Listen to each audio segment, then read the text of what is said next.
To be talking about culturally responsible teacher education, curriculum, and pedagogy for African Nova Scotian learners. Um, I'm your moderator, Edia Solas, and I'm going to be introducing our three panelists, Karen Hudson, Dr. Claudine Bonner, and Dr. Kesa Monroe Anderson. Karen Hudson is an experienced and knowledgeable professional with over 26 years of educational training as an instructional leader, currently employed as principal of Auburn Drive High with Halifax Regional Education Center for Education, HRCE. She is the creator of the first Afrocentric cohort in math and literacy within the province of Nova Scotia. She's one of the original members of Cultural Awareness Youth Group of Nova Scotia, one of the founding members of Connecting to Africa, Afrocentric Learning Institute, and the Freedom School. She is presently the interim president of the Black Educators Association of Nova Scotia. She holds 4 master's degrees, Educational Foundation, Curriculum Studies, Administration and Leadership, and Environmental Studies, where she wrote her thesis in A Question of Environmental Racism in the Preston Area, Nova Scotia, in 2001. She also was a monitor for the first democratic election in South Africa in 1994. She was the recipient of the 2018 Nova Scotia Teachers Award for her work with the Black Educators Association. In 2019, she was recognized nationally as one of Canada's outstanding principals for her work in embedding Afrocentric concepts within the public school math and literacy curriculum. She's also the recipient of the provincial. Her presentation is entitled Engagement of Black Learners Within the Education System. So we welcome Karen Hudson. And now I'll be introducing Dr. Claudine Bonner. Dr. Claudine Bonner is an associate professor in sociology and women's and gender studies at Acadia University. She holds both an MEd and a PhD in diversity and equity education from Western University, where she examined African Canadian narratives and the process of restoring to provide teachers with concrete examples of how to access and work with historical documents or take single lives and events and discover connections as they make sense of the experiences. Dr. Bonner will speak to the pedagogical relevance of African Canadian historical research. Her presentation is entitled Culturally Responsive Teacher Education, Curriculum, and Pedagogy for African Nova Scotian Learners. And then our third panelist is Dr. Kesa Monroe Anderson. And Dr. Kesa Monroe Anderson is an associate professor of equity, diversity, and inclusion in teacher education at Acadia University. She holds an MEd in Afrocentric leadership and a PhD in educational studies from Mount St. Vincent University, and has received Inter-University Research Network funding for research connecting spirituality and academic achievement for African Nova Scotian students. Dr. Monroe Anderson also served as executive director for Imhotep's Legacy Academy, educating African Nova Scotian youth in STEM through the provision of free, culturally relevant curricula.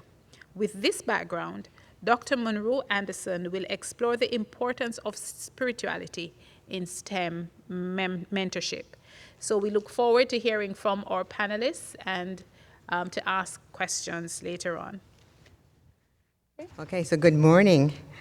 First, I just want to acknowledge that we're on Mi'kma'ki, the unceded territory of the Mi'kmaq people, and we're in solidarity with their truth and reconciliation and the peace and treaties. As well as I want to recognize our African ancestors for their legacy that they laid before us. I actually stand on their shoulders in terms of the work that they do or have done and also in terms of the fight for justice and solidarity and for peace. And so today I'm going to speak just a little bit about culturally responsive teacher education curriculum, pedagogy for African Nova Scotian learners, but I'm going to talk a little bit about embedding the curriculum within the African Nova Scotian high school experience or educational experience, and focusing more so on the Afrocentric cohort.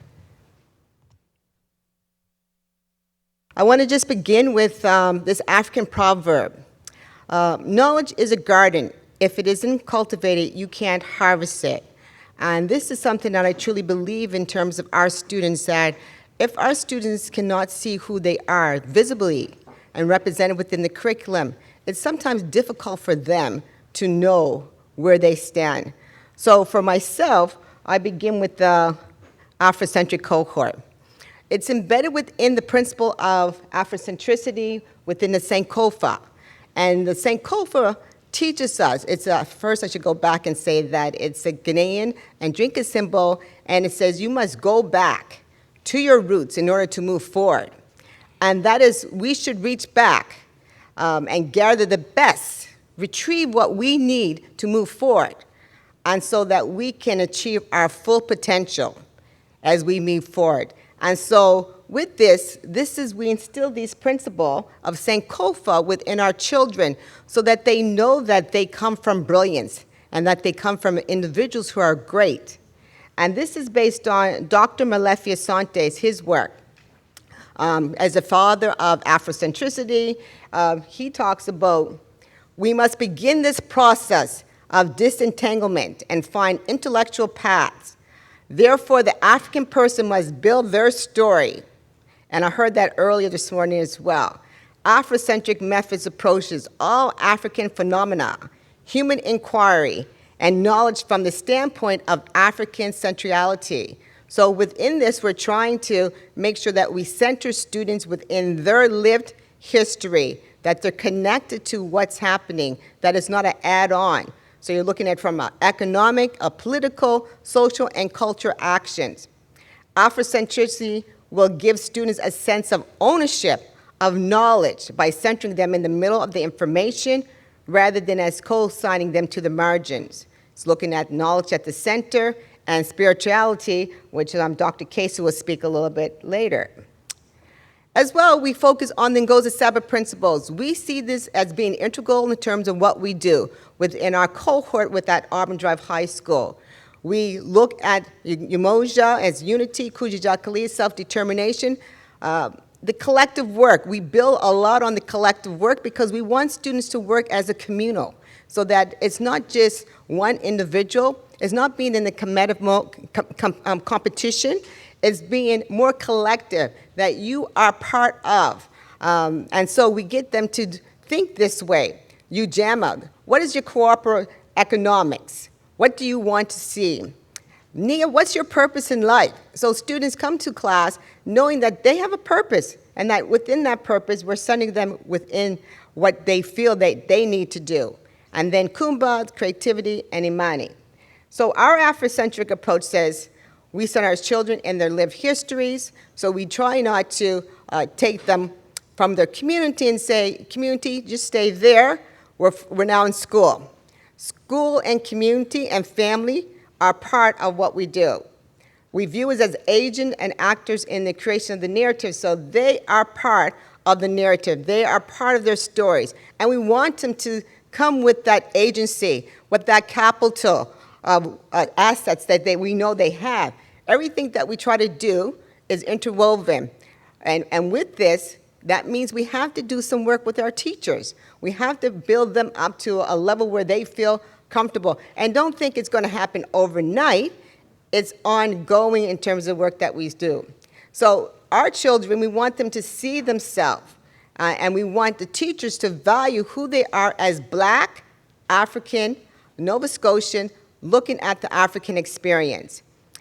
We are committed with this Afrocentric approach to the academic and the social skills. We want our students to see that you believe in yourself, believe in your self-esteem, believe in your confidence, have confidence in what you do, but as well, see that you are part of, you're constructors of this history.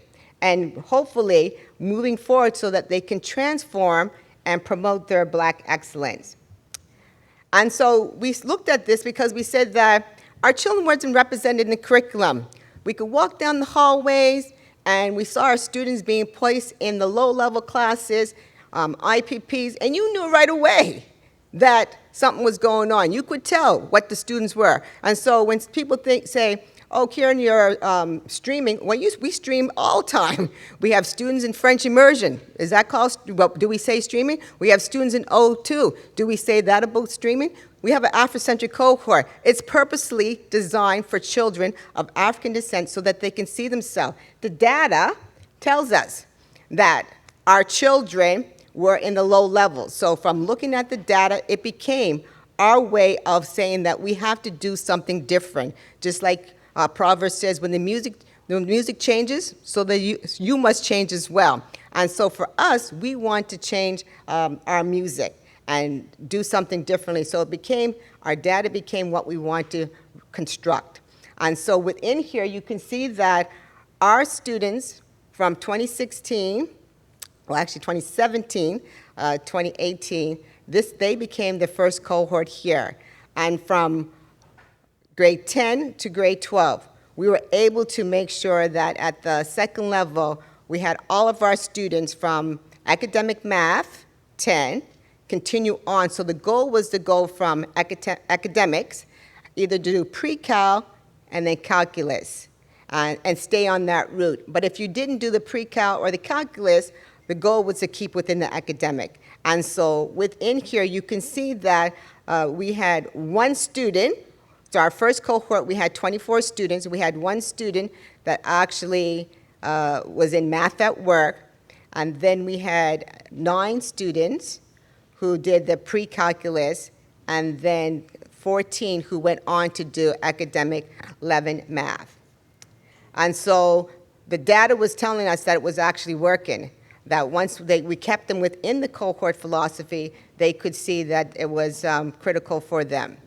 And so within the curriculum, in terms of the pedagogy, in terms of what teachers are doing, is that community and family don't seem to be part of what we want them to do.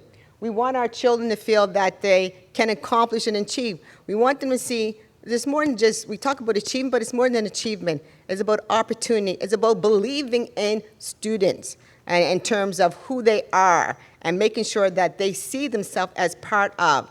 They create their own narratives and so their own stories. And I think we heard that earlier this morning as well. And then they talk about the culture and traditions, that we talk about all that beauty that we have about our kings and queens and that history, that it's important. And also, in Nova Scotia, we've got communities, historical communities, over 52 communities here. So let's talk about it, because our students, even though they may be here, may not know how many communities that we have and the richness that exists within that. So that prior knowledge and experience has been left out. We want to include children so they are visible. Representation does matter, and so we want them to make sure that they see themselves in their information, in their classes, in their math classes, in their science classes, in their literacy classes, and we want them to make the decisions.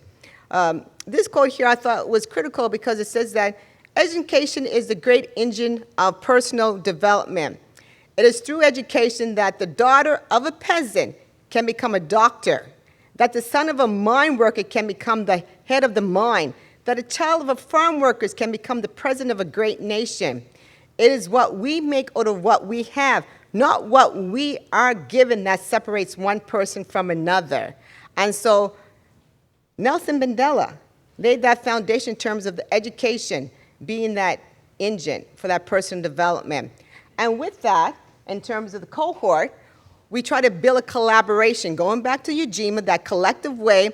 Let's build a village. Let's build the community within the school so that when students come, they feel part of it. It becomes a family. We reached out as well to get other groups involved. So we had Imhotep right here, who can do virtual as well as come. And they will come and be part of it so our students see representation from individuals who are in the science and the math field. At Dalhousie, making sure that students connect to those higher education entities. Mount St. Vincent as well. And then we have a sister within Downsview Secondary School. Every year we do the Black Brilliance Conference with them, and we tell them that you are the trees and the roots, and that you are Black excellence. And so we actually have them are the individuals who do the conference, they're the leaders, and we want them to have voice and agency. And so the only way is that you got to pass the torch to the students, so they allow them to make the mistakes, to come up with what they feel is going to be the information or the topics that they want to discuss. And then the community partners, which we talk about, IMATAP and BEA and other groups as well. And then through that, we say that we want students to introduce us to us. They are in control of what we do. And so even though when they come there and they say that this is not working, can we try this? We allow them to do that within that, feeling that safety within that space, position themselves within that space of who they are, centering themselves within their knowledge and their information. And so here you see young people from the school just working together, helping each other as a family, positioning themselves in the work there, and actually they're doing math there. Here we have students are building on their connections. At the bottom there, I'm not even sure if you can see it, but it talks a lot about identifying some of the stuff that we don't want to talk about. We don't want to talk about abuse. Well, our students do sometimes. They need to talk about it because they need to center themselves and make sure that all those things that prevents them from moving forward, that they can address it. Race. We cannot take race out of who they are. Discrimination. And then also talking about, what are some of those things that move them forward? And they talked about it. This is their picture of what they drew in terms of the Sankofa and looking forward in terms of the light. And so they talked about resilience and ability, and they talked about change makers. And up here, they saw themselves as hope and justice and support and leadership. And so the students actually came up with this in terms of oral history. They had to release it, and this is what they saw. The bird, the mythic bird, they said, this is our picture, but it's taking back all and then making sure that what we want, we bring it forward. And this is what they want in terms of who they are as individuals. Mentorship, we talked about working together. Nelson Winder Elementary School have an opportunity to go there and mentor the young people so that they can see the importance. At grade 6, they're talking about Black excellence, talking about when you go to write a test or you do assessment, give your best there, but just position themselves so that they know that as students they can say, this is what I've went through. And so mentoring younger individuals that look like them so that way that they can continue to move forward as well and that they see it themselves. Looking at what history, and hopefully somebody else will talk a little bit more about this, but the Black Loyalists, our students didn't even know about there's 15 ships. Plus one more, because Dr. Fu would say that. At the 1792 project, they decided this year we were going to take that on. And they start to learn about the names and start to resonate with them and then write letters. All as part of the math classes there, making those connections to the 1792, to those 15 ships that left and went to Sierra Leone. And then here we did a book of letters here because what we want students to do, how can you identify? So you know who you are as Blacks in terms of your culture, but how do you identify as a Black person? What can you think about in terms of the struggles that they went through? Could you talk and could you make correlations between them in terms of Black lawyers who went to Sierra Leone and yourself? Can you talk about some of the information that's happened here in terms of the struggles? And what would you say? And so within the book of letters, we actually got students to write letters. And our goal is, and we're not there yet, so we'll be putting the call out again to continue, because this is the year of the anniversary for the Black Loyalists, 1,196. So we're at 780. And my time is almost up, so I got a couple more slides to show you real quick. We also went to the Black Loyalist Museum because it's important for students to center themselves, to understand their history, to make sure that they make those life connections. And so, like I said, even though you're in Nova Halifax, you still need to go back as well. And so taking students when COVID, when we're allowed to travel, we went there. Investing in our children. And so whatever we need to do, looking at the communities, investing in the map, looking at those linear information, how do you connect in terms of people going from place to place, trying to connect that, and it takes time to do that. So you got to think about it. It's purposeful, but you have to think about making those connections and investing in terms of helping each other as well. These are just some of the expectations that we believe that teachers need to have in terms of encouraging that pursuit of higher education, affirming students and who they are, and raising those boundaries and saying this is your limit. No, you're not limited. You have limits in terms of what you can do, and addressing all aspects. Just don't do one part and then forget about the prior information that students need to have. We want teachers to be committed and dedicate. So commitment and dedication. And then we can, this last quote, and then I'm going to stop. We can, whenever and wherever we choose, successfully teach all children whose schooling is of interest to us. We already know more than we need to do this. Whether we do it or not must finally depend on how we feel about the fact that we have not done it so far.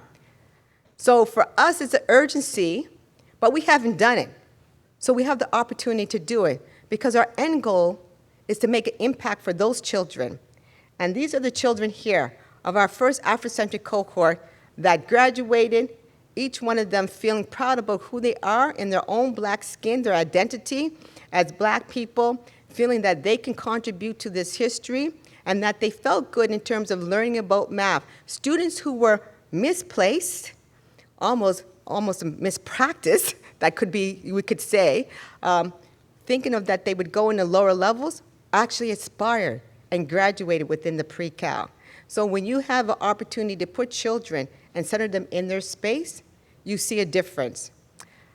My time is up, so thank you for listening, and sorry that I went quickly. I would like to begin by thanking the organizers for inviting me to be a part of this conference, and in particular Fua Cooper, who voluntold me to be here. And I'd also like to thank Karen for acknowledging the ancestors on whose shoulders we stand here today. I'm always really bolstered by the wonderful research that I learn about at working conferences like this, because it's always filled with such fascinating work that's being done. And I think if I'm excited, imagine what young people will think about some of these stories. So my presentation today is titled Culturally Responsible Teacher Education, Curriculum and Pedagogy for African Nova Scotian Learners, which somehow became the name of our entire panel. I don't know. I should have been presenting with Dr. Jennifer Tinkham, but she is not able to be here today, so I'm making up my own presentation.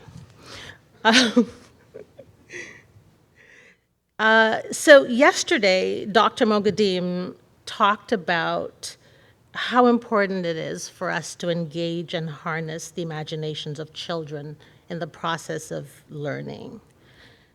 In introducing youth to STEM, one way that she talked about that we can do this is by utilizing historical and biographical stories of Black scholars, and we've been hearing that repeatedly from other presenters during this conference.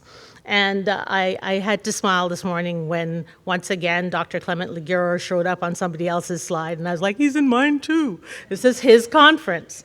So, but there's so many wonderful stories that we can share. You talked about Dr. Clotilda Yakmachuk, and I'd love to talk about her story, and so on and so forth. But all of these stories we use and should use to do that harnessing of imagination. Karen just talked about the Afrocentric cohort and the programming and thought and practice related to STEM education. And as I listened to her present, I found myself thinking, this is the work of a thoughtful, dedicated practitioner, somebody who sees her students in their entirety. and by doing so works through embodied practice. And embodied practices that involve taking the culture and the history of the students and making that a part of the learning process. Now, in education, if you're an educator, you know that that kind of meets with continuing calls that we've had for a while in terms of teaching from a culturally based approach. And here, I talk about two culturally based approaches to teaching that you've heard reference to throughout this conference, and you'll keep hearing reference to: culturally relevant education and culturally responsive education. And what I'm doing in this talk is kind of playing on that and saying we need to go beyond culturally relevant pedagogy and culturally responsive pedagogy and talk about something that's more about culturally responsible pedagogy. What are our responsibilities as educators to the students we have in our classrooms?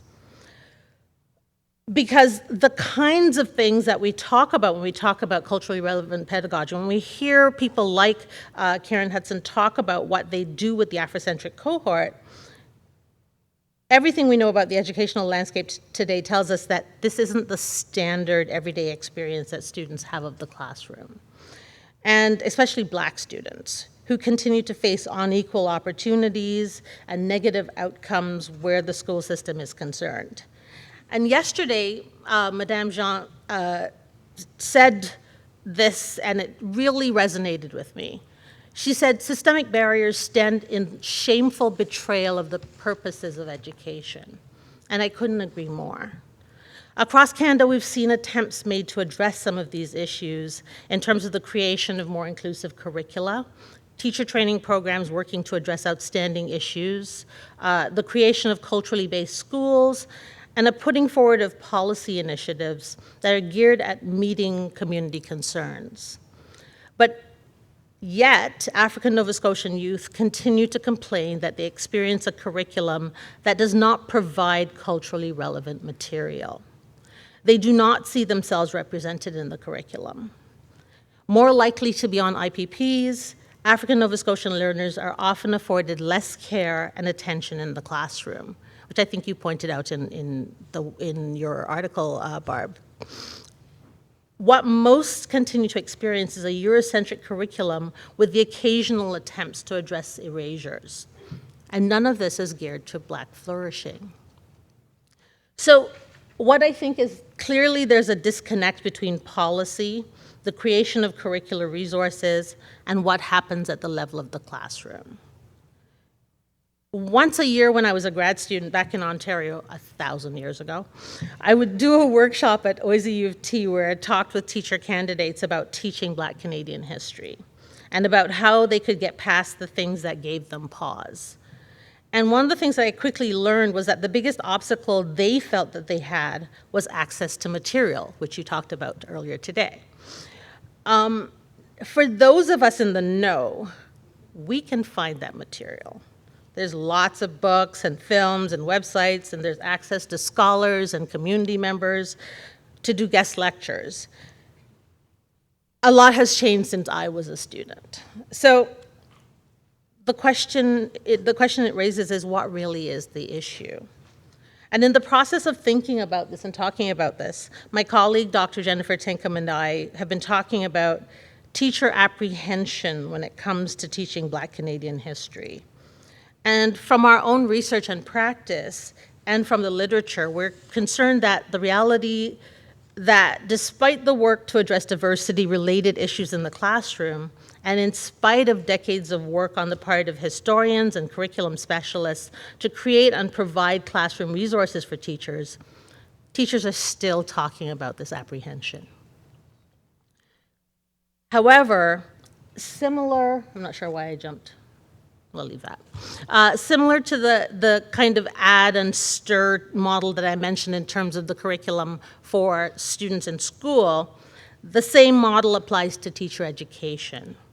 Despite our increasingly globalized context, the preparation of teacher candidates in terms of cultural diversity is something that continues to be confined to elective units that are meant for pre-service teachers who have a particular interest in cultural diversity. So they're self-selecting into the courses.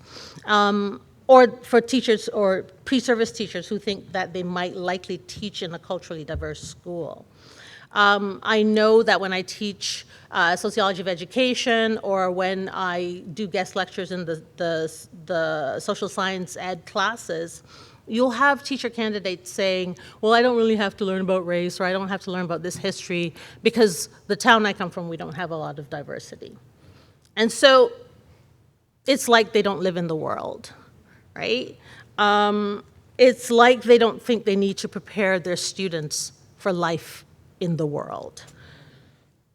So from my perspective, teaching for and about diversity is something that should be part of every pre-service program. It should be something that prepares teachers to teach in culturally diverse contexts wherever. And as, I think I slipped by her, there. As education scholar from University of Windsor, Benedicta Egbo notes, she says here, without proper training, even well-meaning teachers remain silent about race and diversity, citing instead color blindness as the ultimate evidence of their aversion to racism and social injustices. According to her, pre-service teachers who engage with issues of race and diversity will more likely continue to do so once they become educators. And it's not just, I'm not just saying that this is something that's required in pre-service programming. This learning doesn't have to be limited to that. It can also be incorporated into professional development for teachers who completed their programs without the diversity training. It's an opportunity, you know, when people say, well, I don't know where to find this information, I don't know when to learn this. It's an opportunity to call on the expertise and knowledge of members of the African Nova Scotian community, who can equip them with knowledge on community issues, on pedagogical practices, on social interaction patterns, on cultural characteristics, and support systems for African Nova Scotian learners in the public school systems. Or they can just call Karen. So beyond the offerings of pre-service programs, one of the things that Dr. Tinkham and I have noted in the literature is that there's a limited number of studies that actually investigate teachers in terms of their experiences in addressing diversity head-on in the classroom. And this is work that Dr. Tinkham and I started doing in the before times, you know, before COVID, and we hope to continue working on that in the future. So what I thought I'd do today, and kind of step away from my planned presentation, was actually provide you with some preliminary insights into the perspectives. Stop doing that. So with, I think every time I bounce the thing, it moves. Preliminary insights into the perspectives of some Nova Scotia junior high teachers in terms of what they perceive to be the challenges and opportunities associated with infusing African Nova Scotian content into the curriculum. This material was collected by my honors student Nicole Skinner last year as part of her honors project, where she looked at Indigenous and African Nova Scotian content. And I had hoped Nicole would have been here today to present this, but she had to work, so here we are. But from her interviews, what Nicole found was that every teacher made it clear that their methods in terms of prioritizing the integration of African Nova Scotian topics in their classroom involved practices like those on the slide. So highlighting famous African Nova Scotian individuals in the past and present, getting students to research them, incorporating recent news on these populations into class discussions while in the media, and reading content from African Nova Scotian scholars. So these teachers are saying that this is part of their practice. So in terms of this integration, though, the how of it existed on a spectrum, from the low priority of the technocrat teacher who would go no further than the curriculum recommendations and would prioritize African Nova Scotian culture and heritage only in February, to the high priority teacher who would incorporate the subjects about African Nova Scotian communities and history and culture into the curriculum on a daily basis, and would include things like addressing what the decor of the classroom would look like, and how they could honor the African Nova Scotian community visually. The educators that she interviewed noted how difficult it can be to work on teaching and addressing the profoundly racist understandings that a small minority of students bring into lessons on African Nova Scotian communities. Other educators think that it has more to do with a lack of training that teachers receive in implementing equity in the classroom. Another thing that she found that I thought was interesting was in terms of the rural-urban divide. And teachers who were interviewed claimed that the lack of diverse populations of students contributed to a lot of the barriers to successful teaching that they faced within the classroom. Their argument, which is similar to the students I talked about in my own classroom, is that there's very little student diversity, and so with that, it's hard to get white students to understand African Nova Scotian material thoroughly. And I have a couple quotes from a couple teachers here. One teacher, Rob, said, "Teaching and living where we live. We're living in a very isolated rural community. We do not have a lot of cultural diversity with those two groups of people," so Indigenous and African Nova Scotians. Brad said, "You know, we're slower to come around the rural demographic, I do think. In a lot of topics, not just, for instance, Indigenous or African Canadians, I think there's a lot of social topics that we're a little behind." So lots of teachers talked about the fact that schools with less diverse teaching staff tended to have teachers that might not have a good understanding of equity practice. And one of the reasons I wanted to talk about this today is, like, we're teaching to the choir in this room, right? The people who are here are the people who want to know about how to educate racialized and Indigenous and other students. And the people who we really need to convert, the people who we really need to understand the importance of this kind of culturally responsible teaching, they are not here, right? And these are the people that she was listening to in her work. And while hers was a small study with the interviews being part of a look at curriculum and practice writ large, her findings align with the literature. And they kind of give us perspectives in terms of what some members of the teaching profession in Nova Scotia think. And it highlights the importance of equity training, or what I've been learning perhaps, or calling perhaps issues of diversity on the part of teachers. What the small study also tells us is what African Nova Scotian students have been telling us, that seeing themselves reflected in the curriculum is dependent on who is in the room. The teacher who has an understanding of what it means to teach in a culturally responsible way. And this is where I started my talk. Reflecting on work done by Tinkham in response to culturally responsible Mi'kmaq education, I believe it's important to note that it's not enough to just ask teachers to be culturally relevant or responsive in their classrooms. There needs to be a stronger commitment to this type of work at all levels, and there needs to be considerable support available for the development of this. Teachers and researchers have been writing about culturally responsive and relevant education for years, and as I said, little has changed. Teaching in a culturally responsible way requires a deeper level of commitment on the part of teachers, schools, and curriculum developers. So until curriculum in Nova Scotia is changed to reflect the infusion and not the addition of African Nova Scotian perspectives, teachers will have to dig deeper into curriculum topics to ensure that all students can see themselves and their experiences within it.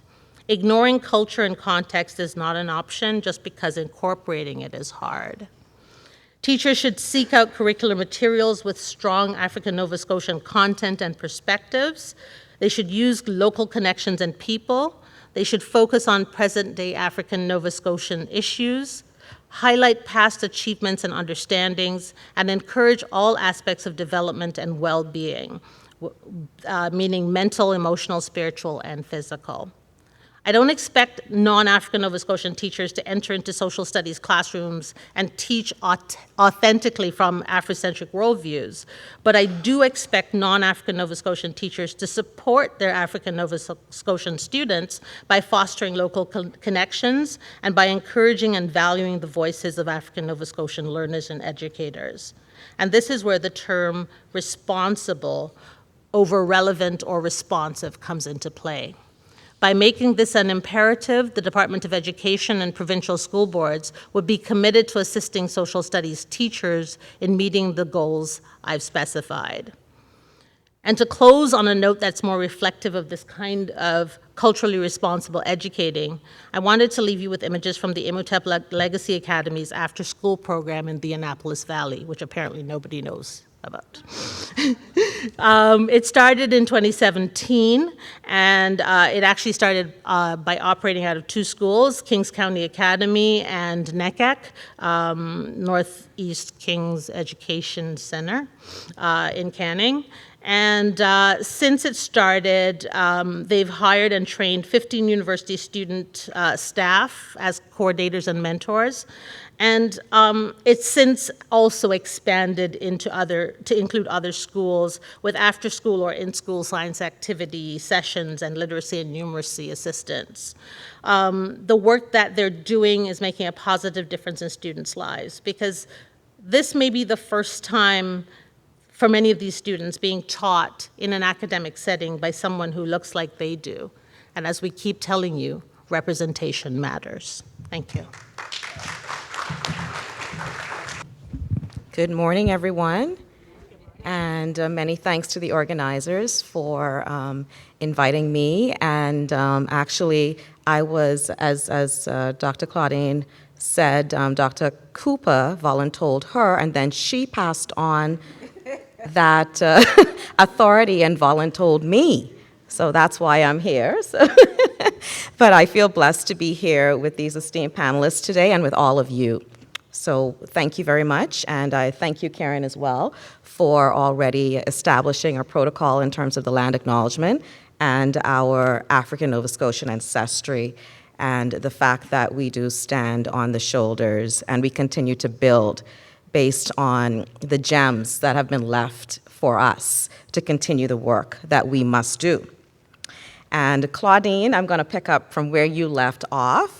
Thank you for ending with Imhotep's Legacy Academy, because I'm going to talk about spirited teaching, engaging the spirituality of African Nova Scotian learners in STEM education. But I want to start with Imhotep's Legacy Academy, because I did have the honor of serving as the executive director of Imhotep's Legacy Academy for a couple years. And so I know from the inside view of working with that organization the significant role that African Nova Scotian centered STEM education can have, particularly African Nova Scotian centered STEM education that is culturally based and relationship based can play a very significant role in the lives of African Nova Scotian youth. And so I saw the saying, if we can see it, we can be it, come to life through the work of Imhotep's Legacy Academy while I worked there as executive director. And for those of you who may not be aware, I know that there was a segment last evening, I believe, and I see Dr. Pemberton Cyrus here, who was and is and continues to do that work with Imhotep's Legacy Academy. But for those of you who are not aware, ILA is a tri-mentorship organization and university community partnership that's hosted by Dalhousie University. It also includes a number of other university partnerships, including Acadia University, and it includes a number of programs, including the First Lego League, the Virtual School, the After School Program, etc.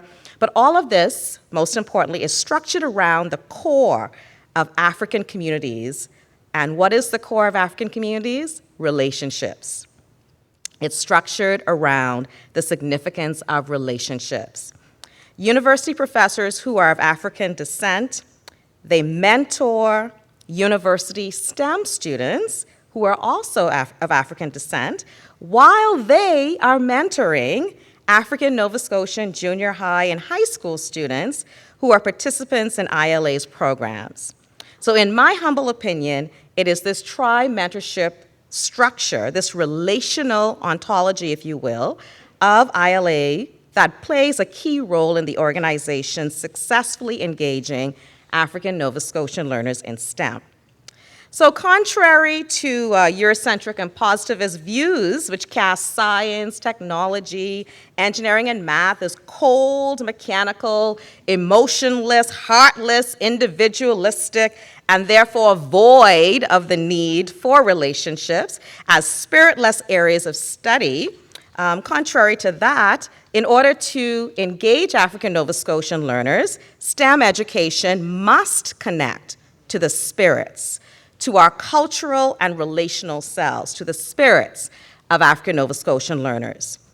Now, unfortunately, ILA's programs, due to funding restraints, they're not able to host these programs in every single African Nova Scotian community across this province.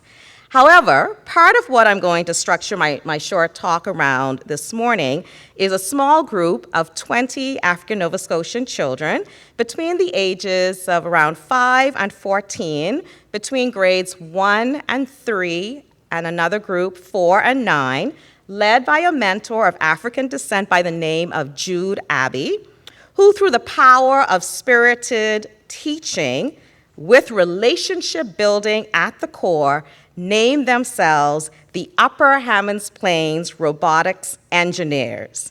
And they competed in their first LEGO League competition earlier this year.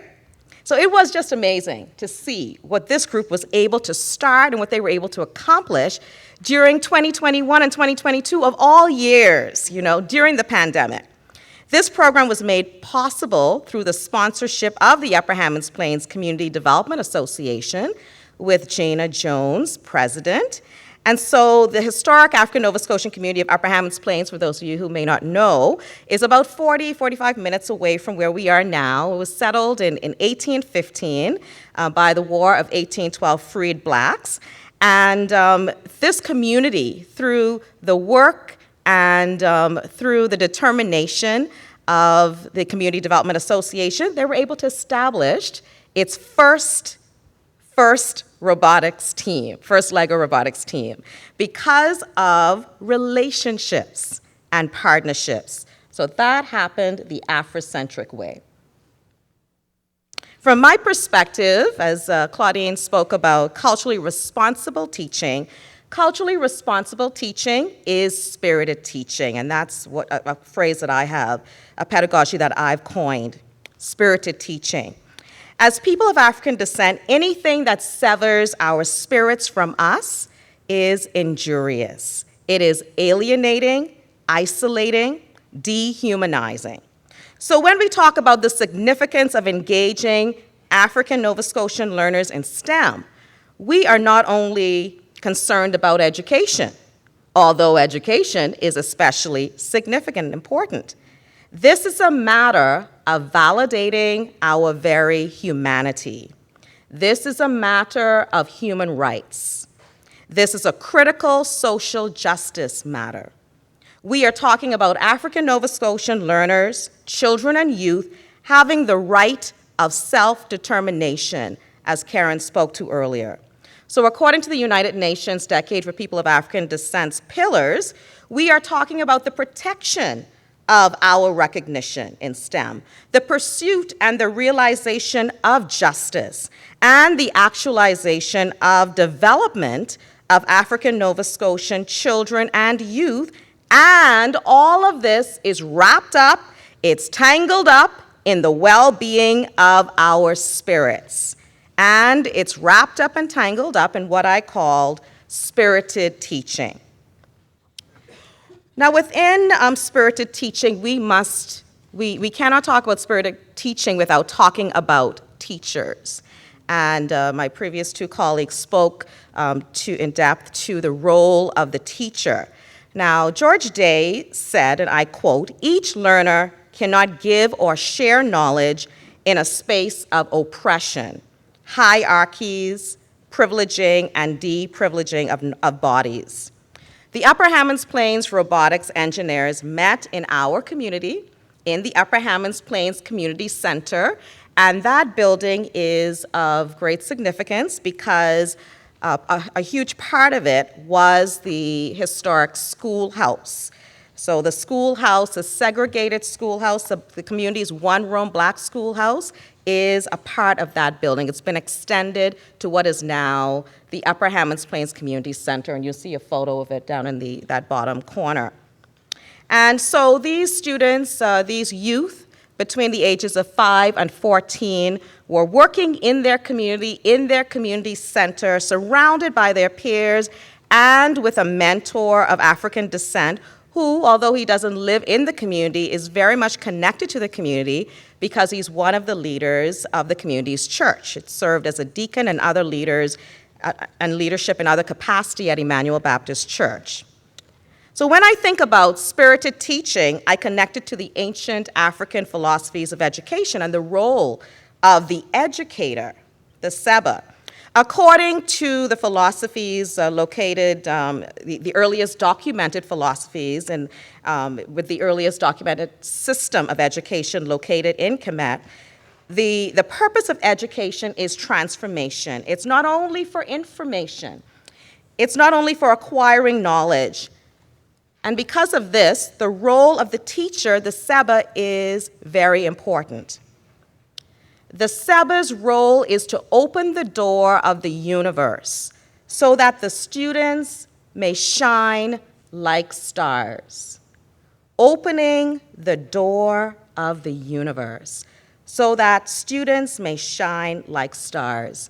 And that is specifically and precisely the role that Seba, June, Abby played in the lives of the 20 Upper Hammonds Plains youth of African descent. The closest thing some of them had been engaged in prior to this experience with their first LEGO League experience over the last couple years was a coding workshop, and I believe that was sponsored by BEA. And so most of them, and all of them I would say, had never had the opportunity to try robotics before.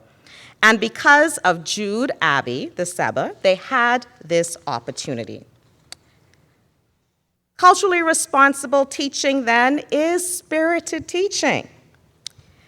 Going back to what we see happening in our schools today and historically, we know about the alienating and oppressive social, academic, and cultural environments that African Nova Scotian students, like many other African Canadian students, endure and have endured in their schooling. So we understand that engaging the spirituality of African Nova Scotian students in education is of critical importance. As African people, we are never successful when we are cut off from, when we are disconnected from, when we are forced to learn separately from our spirits, from the essence of ourselves. We cannot fulfill our purpose in a space that is borrowed, Malefi Asante tells us. Spirited teaching, then, is dependent upon relationships. Relationships with people, relationships with our communities, with culture, with our culture, with the land and the landmarks and the cultural landscapes that are most important to us. Spirited teaching validates and builds our community, the relational group of people with whom we live and connect, like family, except beyond the limits of blood relatives, blood relations. Spirited teaching is about teaching through relationships. Hence, mentorship and leadership are key. I mentioned the significance of mentorship and leadership to the success of Imhotep's Legacy Academy, and the same was the case with the Upper Hammonds Plains robotics engineers. With Jude as the lead mentor, even when virtual sessions were required during the pandemic, Jude nurtured positive relationships within the group, amongst the children and the youth, and between himself and the children.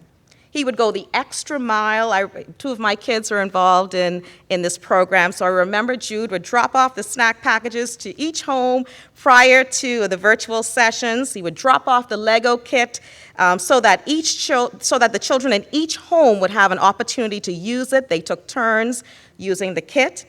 And then during the in-person sessions, he would encourage the children and the youth to talk about whatever it was that they wanted to talk about while they were building the robots and learning about robotics. And often these conversations were cultural. For example, one he shared with me was about the topic, or on the topic of Africa, African culture, and African foods. So Jude says that this program came to, quote, mean more to the youth than just robotics, end quote. It was also a place to talk about culture and to have it affirmed by a mentor, a leader, and one who looks like you.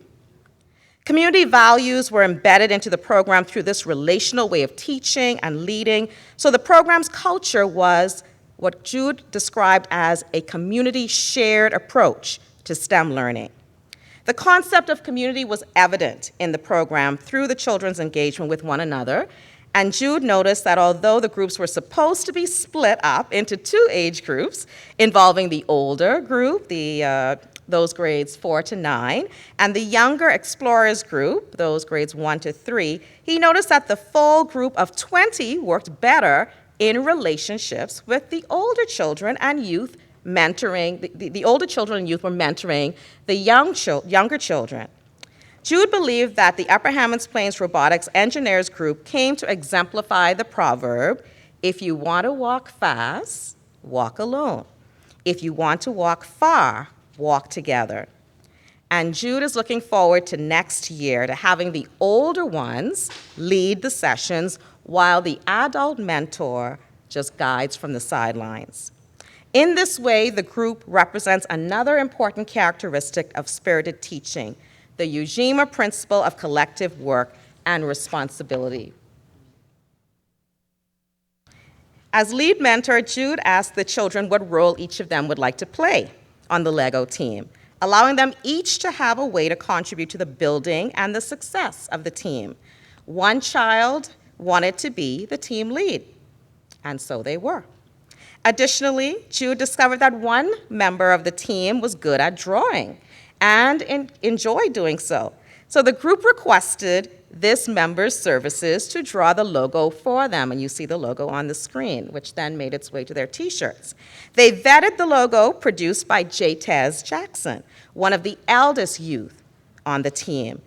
And they vetted it through the design, the feedback loop, and the group decided to use J. drawing as their logo. They decided collaboratively on the name of their team as well. Ubuntu. I am because we are. My existence is intricately connected to yours. It is inseparable from yours. A person is only a person because of other people. My humanity is dependent upon yours. My success is dependent upon your success. According to Archbishop Desmond Tutu, and you see on the screen, you can't be human all by yourself. And when you have this quality, Ubuntu, you are known for your generosity. We think of ourselves far too frequently as just individuals separated from one another, whereas you are connected, and what you do affects the whole world.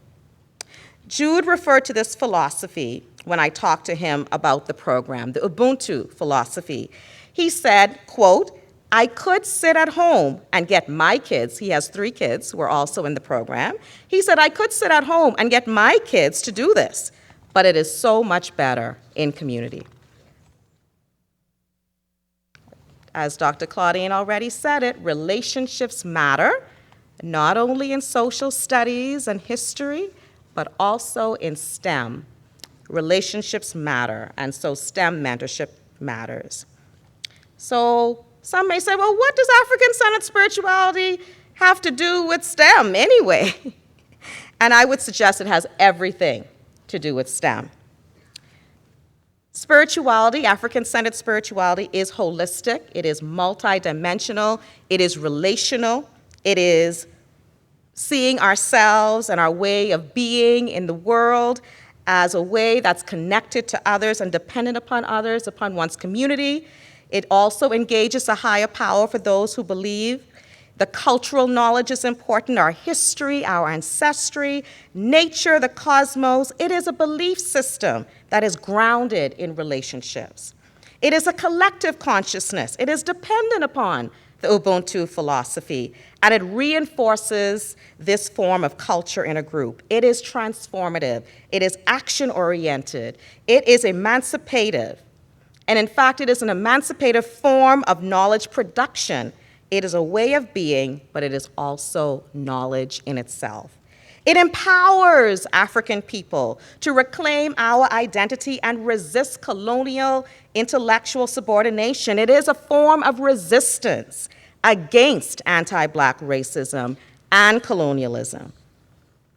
It is both knowledge and a way of knowing, understanding, and establishing our connections in the world. It is important to STEM. So what is African-centered spirituality and what does it have to do with STEM? I would submit to you this morning, it has everything to do with STEM. Everything to do with STEM. Because relationships matter. Relationships matter. Relationships matter in STEM. Mentorship matters. Thank you very much.